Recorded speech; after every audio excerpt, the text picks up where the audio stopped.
خاطر غدا تصبح الخير عليكم اهلا وسهلا مرحبا بكم يا جماعه الخير زلف السلام عليكم. J'espère que vous allez bien, j'espère que vous vous portez bien. Je pense que vous suivez beaucoup l'actualité, notamment l'actualité sportive, et que les Jeux Olympiques obligent. Personne en Algérie n'a été insensible à l'affaire d'Aymen Khelif, qui est devenue une affaire internationale. C'est la première fois que l'Algérie est au cœur de toutes les controverses, de toutes les polémiques sportives, mais c'est la première fois aussi que l'Algérie est devenue un pays connu, célèbre et cité par les médias sportifs du monde entier. Et c'est la première fois que notre pays attire les projecteurs médiatiques autrement que par des scandales de corruption, que par des affaires de terrorisme, que par des affaires de violation des droits de l'homme, mais par le biais de prestations sportives exceptionnelles d'une femme championne, Khelif Aymen, dont les larmes hier à la suite de sa qualification pour la demi-finale dans sa compétition dans la boxe féminine des moins de 66 kilos, nous ont tous émus. On a été ému quand on a vu Aymen Khelif, elle a gagné son combat contre une boxeuse hongroise qui a été ignoble avec elle. L'adversaire de l'Algérienne Aymen Khelif a été ignoble.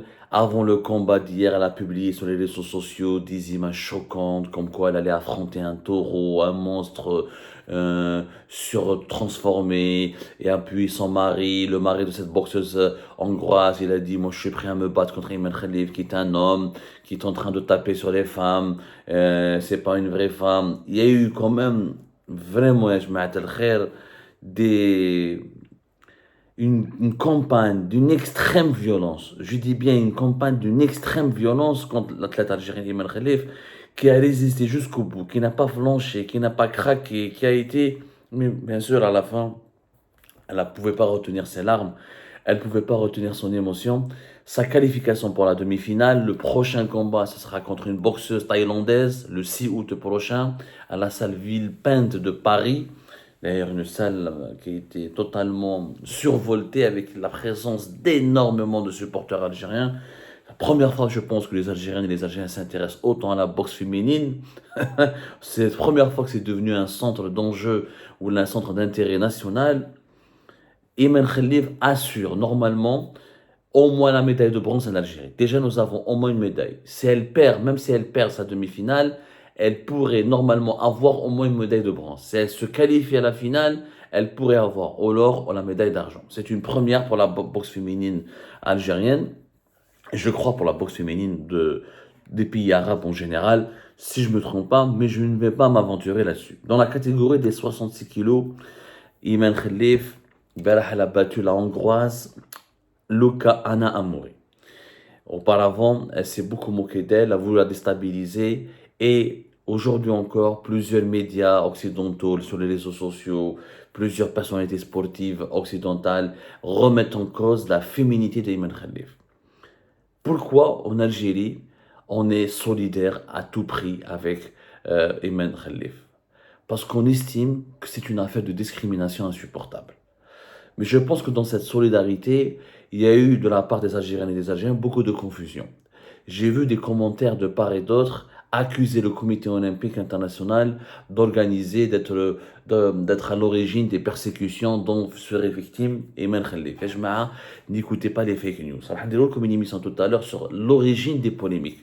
Qui a commencé à polémiquer, qui a lancé les premières attaques contre la boxeuse algérienne Aymen Khelif. Mais d'abord, vous devez savoir, il faut saluer le rôle du comité olympique international.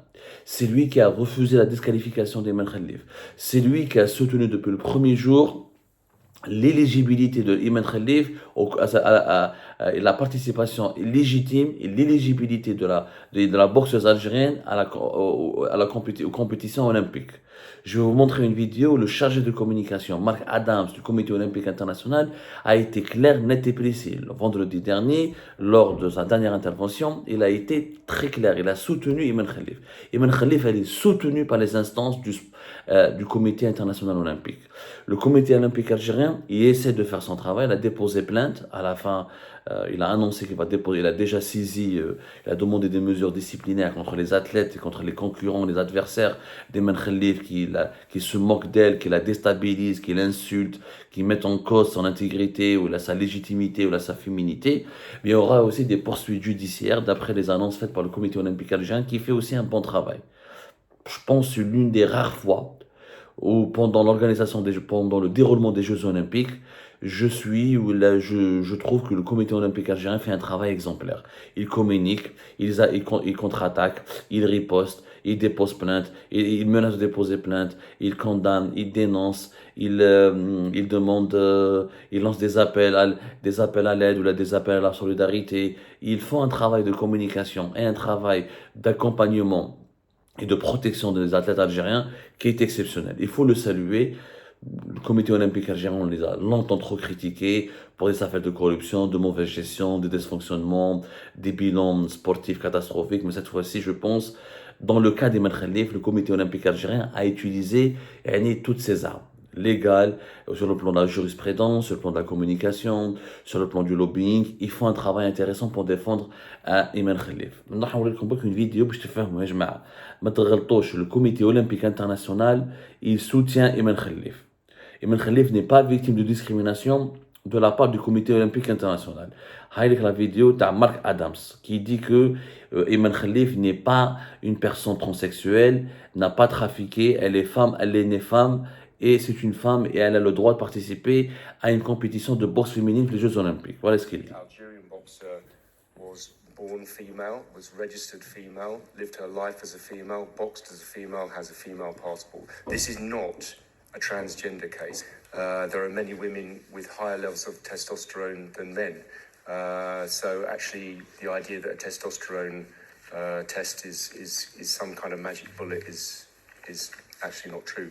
All athletes participating in the boxing tournament of the Olympic Games Paris 2024 comply with the competition's eligibility rules and entry regulations, as well as all applicable medical regulations set by the Paris 2024 Boxing Unit, PBU.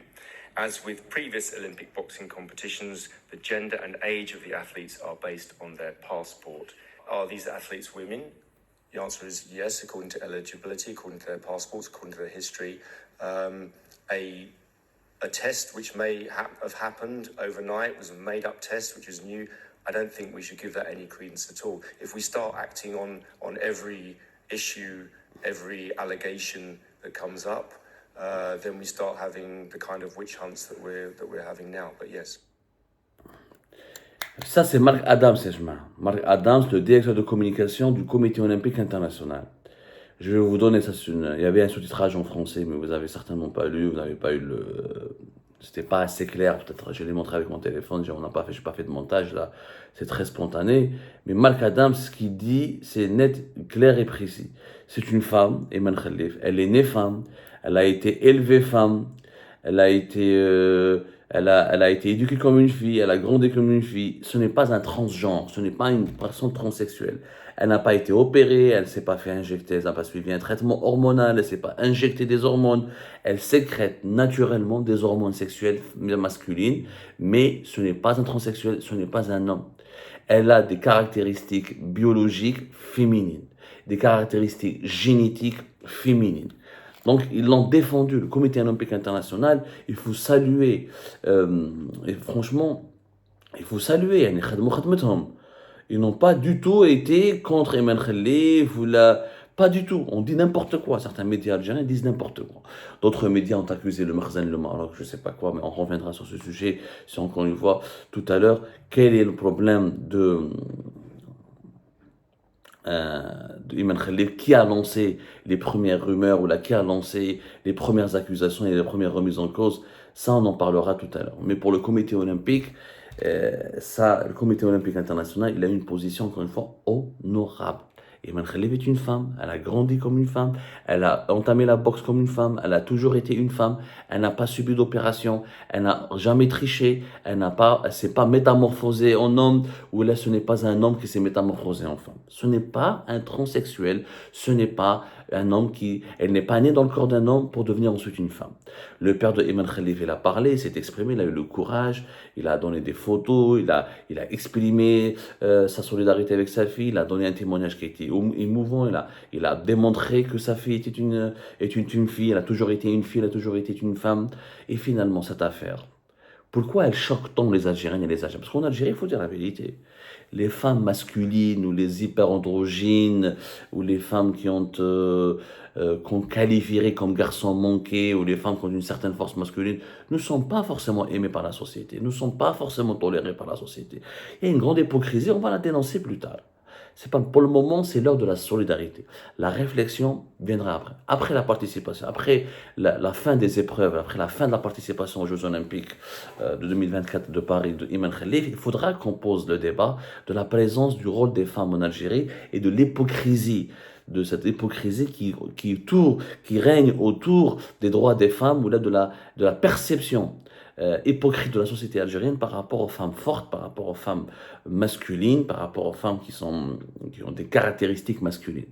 Elles ne sont pas forcément appréciées, ni soutenues, ni admirées par la société algérienne, contrairement à ce qu'on essaie de nous faire croire avec l'affaire d'Ayman Khalif. Mais l'affaire d'Ayman Khalif, pourquoi elle a obligé les Algériennes et les Algériens à se mobiliser massivement? Parce que nous considérons, et ça pour que les gens comprennent à l'étranger, c'est une affaire de discrimination.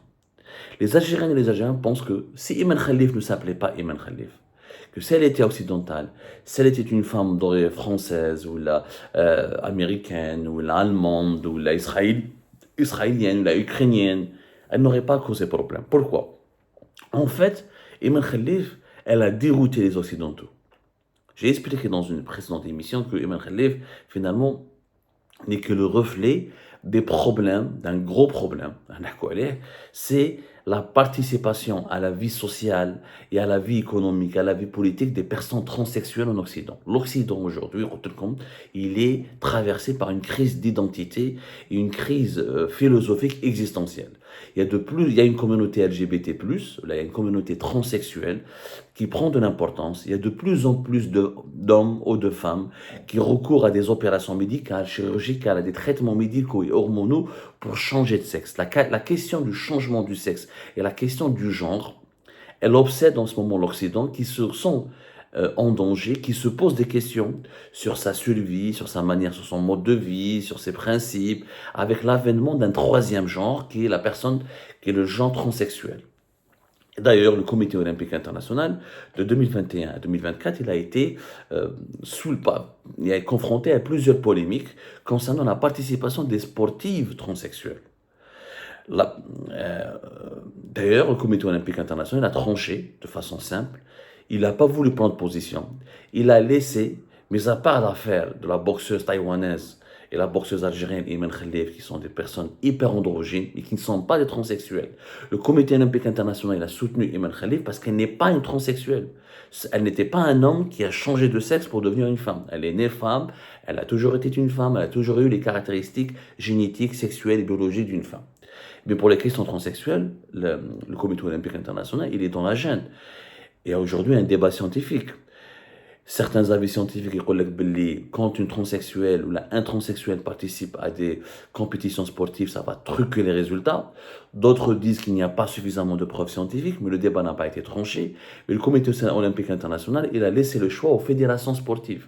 Aux fédérations sportives, il leur a dit que chaque fédération doit appliquer des procédés scientifiques pour déterminer elle-même s'il y a un avantage physique au profit d'un transgenre ou d'une athlète transsexuelle ou d'un athlète transsexuel qui pourrait truquer les résultats.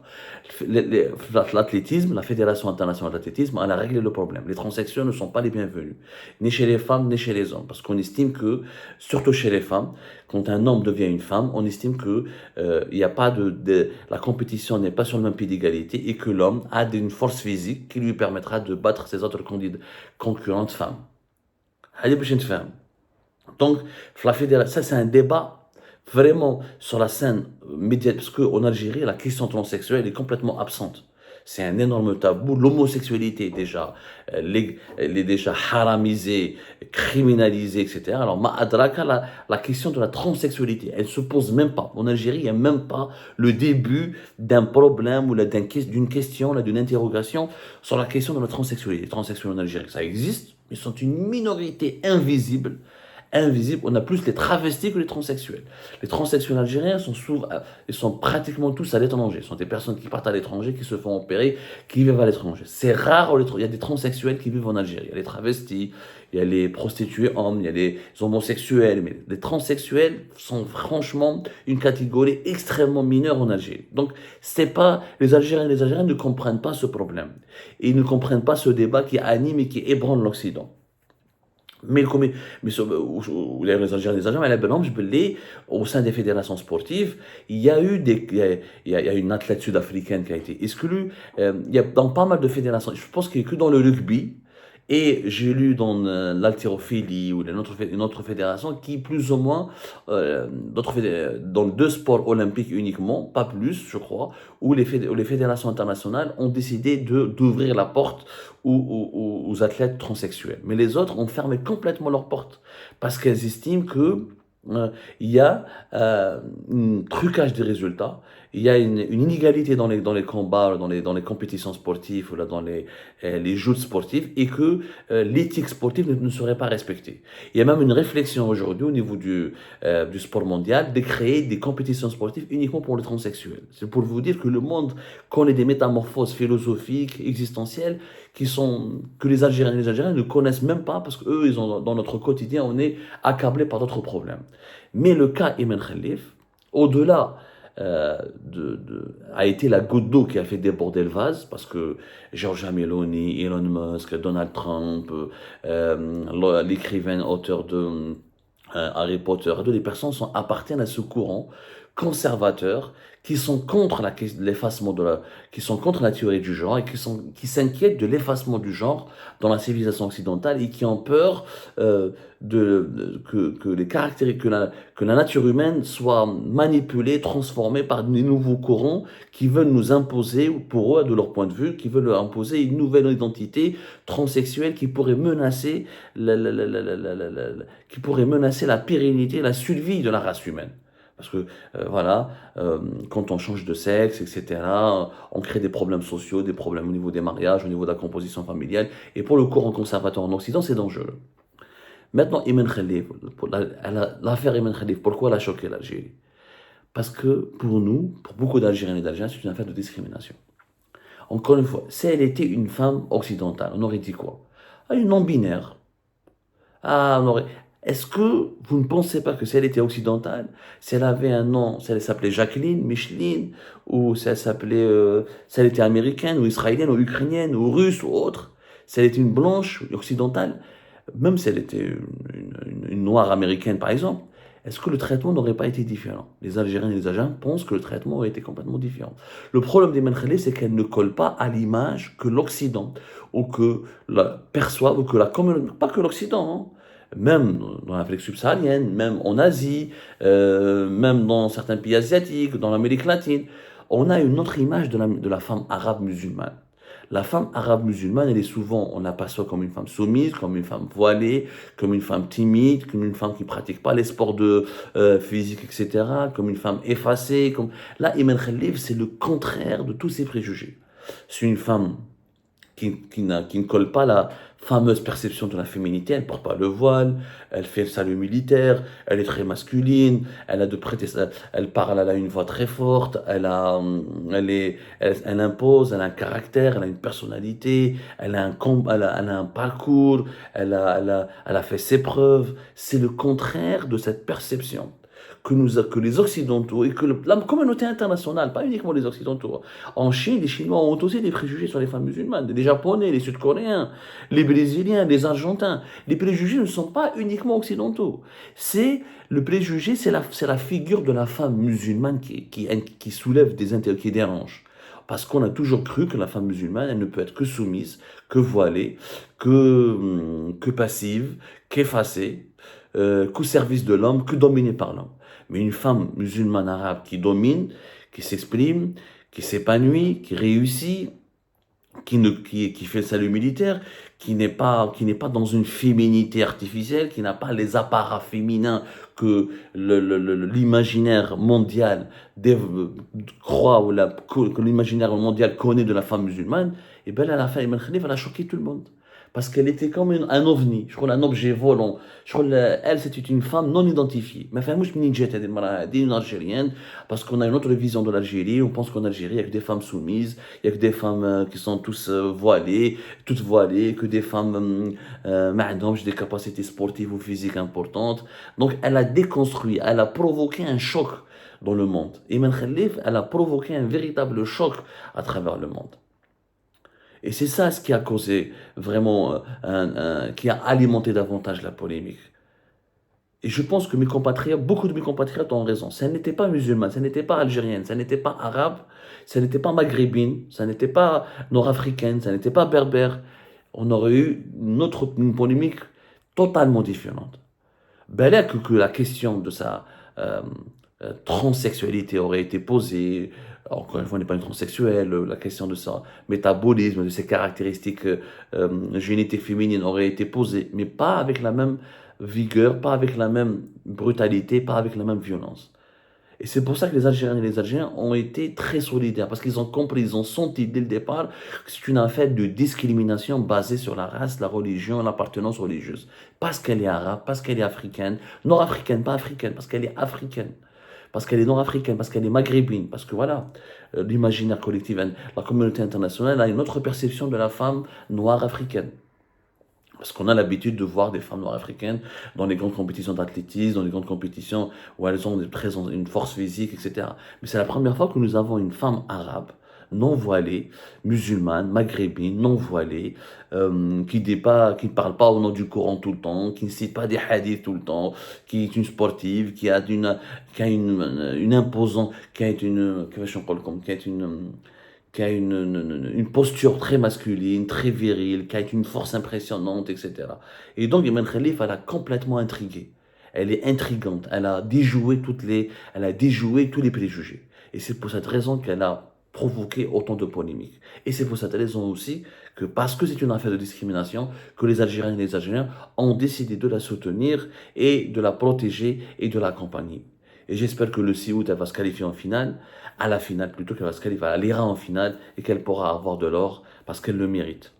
Elle le mérite vraiment. Hakina a son parcours, elle a commencé dans un village pauvre à côté de Tiaret, elle a grimpé les échelons, sa mère vendait du couscous, son père était un simple soudeur, elle travaillait revendait de la ferraille pour pouvoir payer ses entraînements et aujourd'hui elle est au sommet mondial de la boxe féminine, elle est une fierté, un exemple à suivre. Bravo Imen, on est de tout cœur avec toi.